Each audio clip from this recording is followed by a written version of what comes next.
Good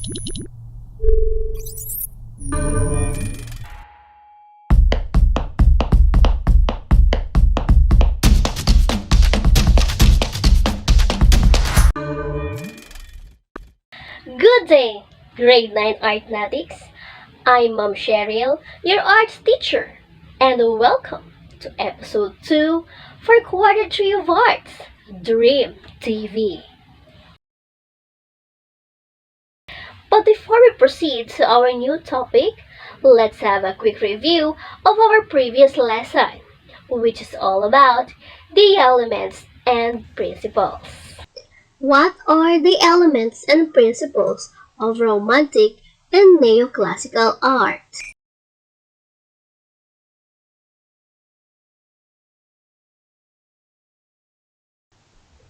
Good job, class! I am glad that you have understood our past lesson. Now, are you ready to know our lesson for today's episode? Let us begin!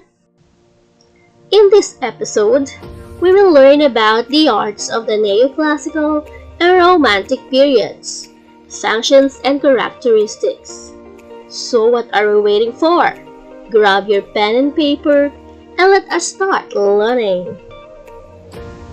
At the end of the lesson, you are expected to discuss the use of the function of artworks during Neoclassical and Romantic periods, identify the traditions and history of an artworks, and determine the different characteristics of artworks produced in the Neoclassical and Romantic periods.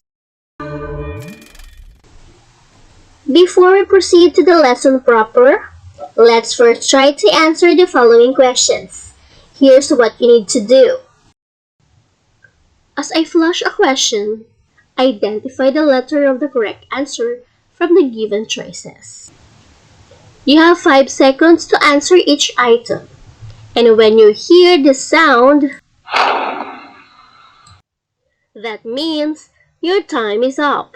We will check your answer at the end of the video. Let's get started! Number 1. Which of the following art forms gives importance in costumes and setting details? A.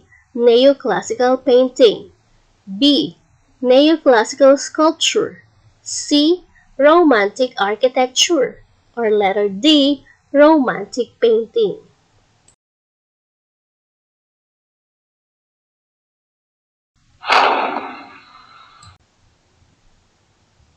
Number 2. Which of the following is not a characteristic of Romantic art? A. Celebrated nature as out of control. B. Dramatic compositions. C. Height of action. Or letter D. Portrayal of Roman history.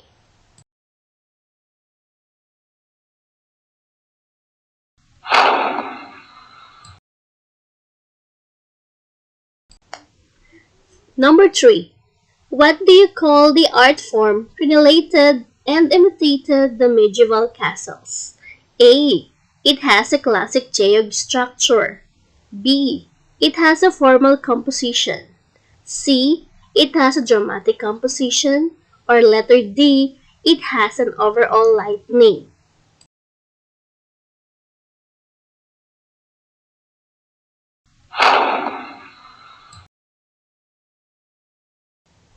Four. Which of the following is not a characteristic of Neoclassical art? A. It has a classic geog structure. B. It has a formal composition. C. It has a dramatic composition. Or letter D. It has an overall lightning.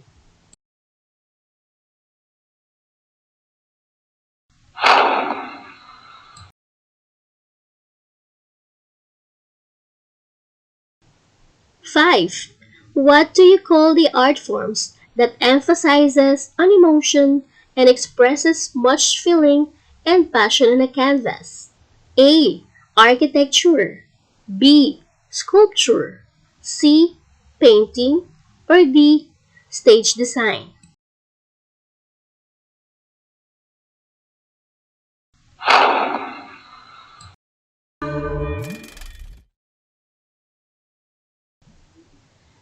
From your previous lesson, you have learned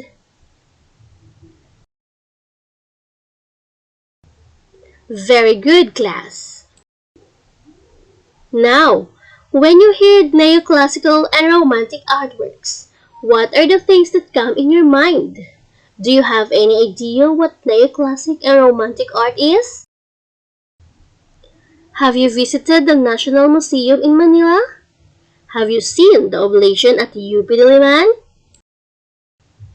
Class, before we proceed to our next lesson, let us observe the picture below. What can you say about the picture?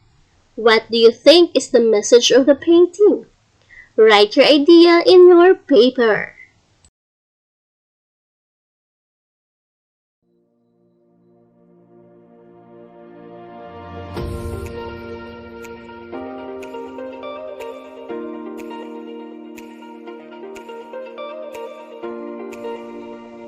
Good job, class!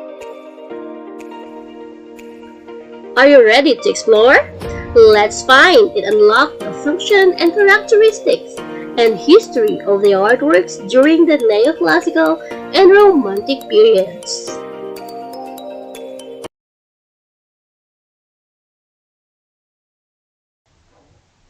Neoclassical and Romanticism were the movements after the Rococo period that flourished across Western Europe and United States, which spanned approximately from the late 18th and 19th centuries.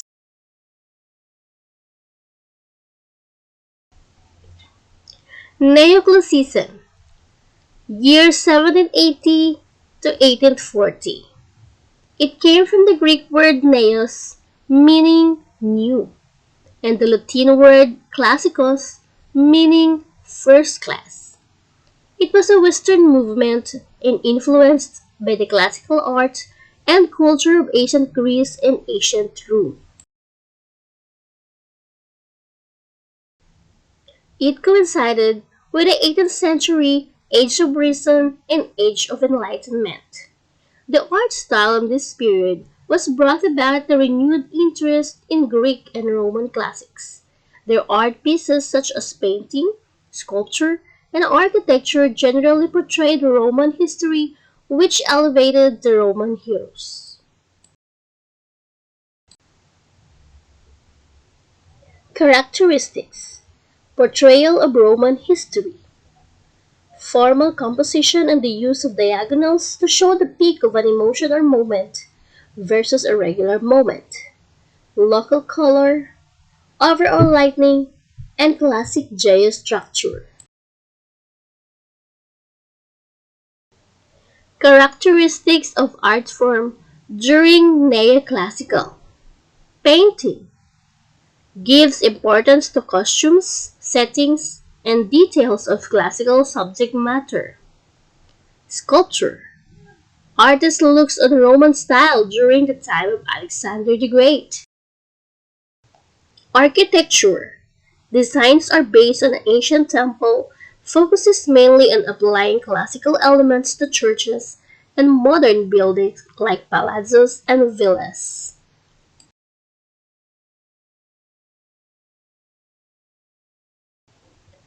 During Romantic period, painting emphasizes on emotion, expresses much feeling and passion on a canvas.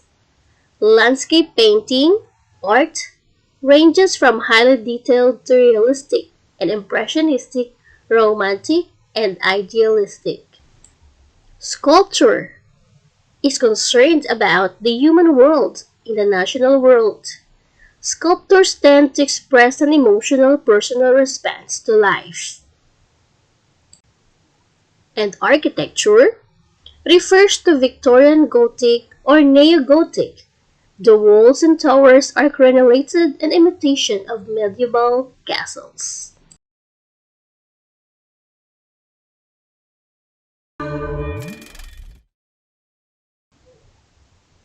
After presenting to you the different characteristics of artworks in the different periods, keep the pace of learning by doing the following activity. Identify me. Directions. Identify if the artwork is neoclassical art or romantic art. Write your answer in your paper. Number 1. Cupid and Psyche.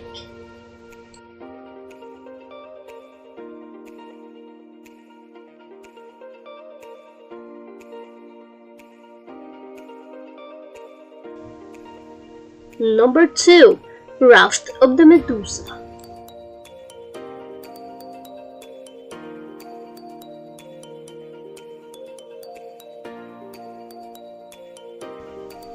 Number 3. The Westminster Palace.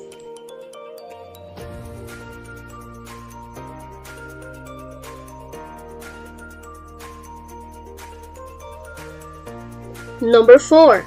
Pantheon.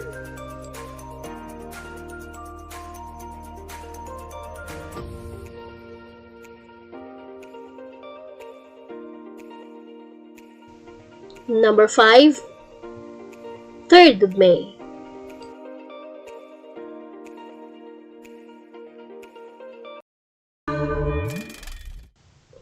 For your next activity, we will do this.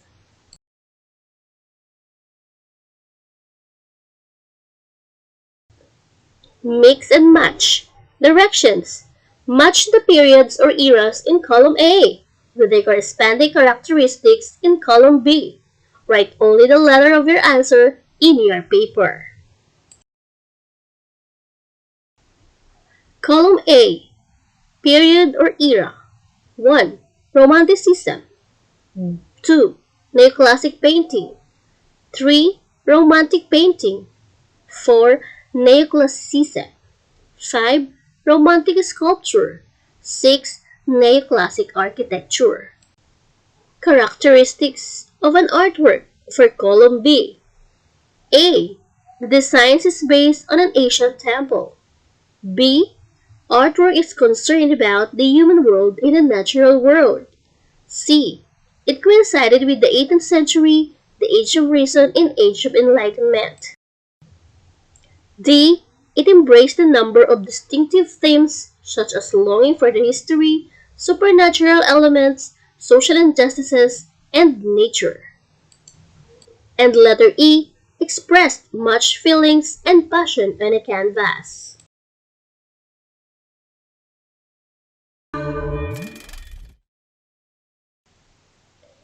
To sum up what we have discussed earlier, let's answering the activity.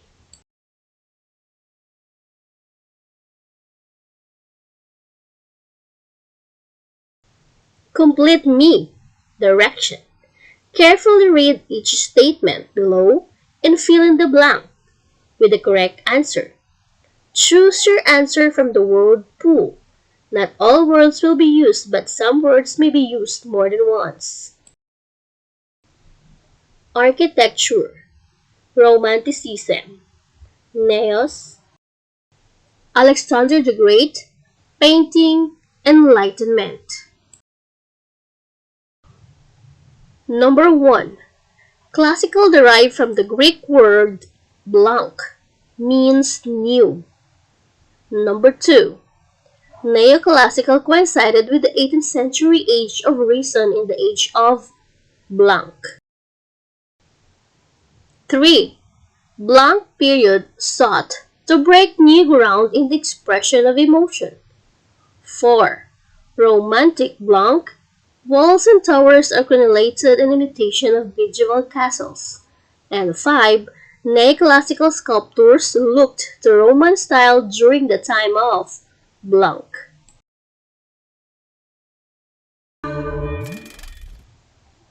Before we end this episode, let's assess how much you have learned. I will flash questions. Then write the letter of the best answer on your paper. Number 1. What do you call the art forms that emphasizes on emotion and expresses much feeling and passion in a canvas? A. Architecture. B. Sculpture. C. Painting. And D. Stage design.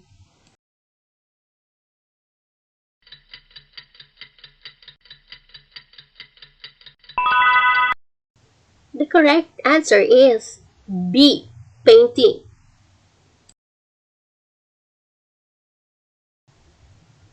2. Which of the following art forms gives importance in costumes and setting details? A. Neoclassical painting. B. Neoclassical sculpture. C. Romantic architecture. Or letter D. Romantic painting.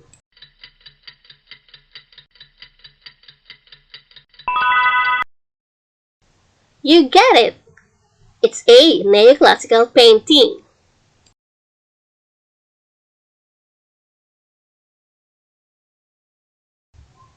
Number 3. Which of the following is not a characteristic of romantic art? A. Celebrated nature as out of control. B. Dramatic compositions. C. Height of action. Or letter D. Portrayal of Roman history.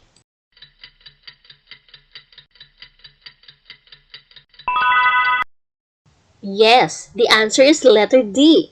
Portrayal of Roman history.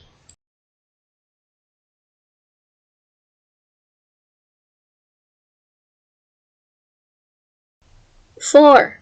What do you call the art forms that created and imitated the medieval castles? A. Architecture. B. Painting. C. Sculpture. Or D. Stage design.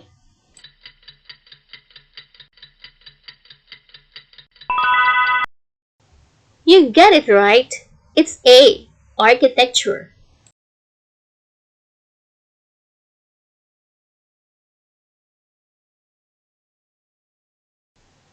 For last number, 5. Which of the following is not a characteristic of neoclassical art? A. It has a classic Deus structure. B. It has a formal composition. C. It has a dramatic composition. Or D. It has an overall lightning.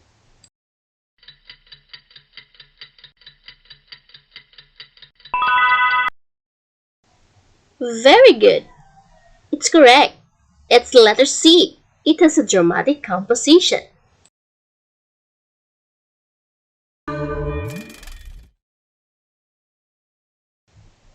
Good job, class! I am hoping you get a perfect score this time as you have already gained knowledge about our lesson. And that's all for today's episode 2, Grade 9 Arithmetics. Learn more, stay fit, stay healthy, and work out with me in our next lesson. This is Mom Cheryl, your arts teacher buddy, saying thank you for tuning Princessa TV. Goodbye and see you next time.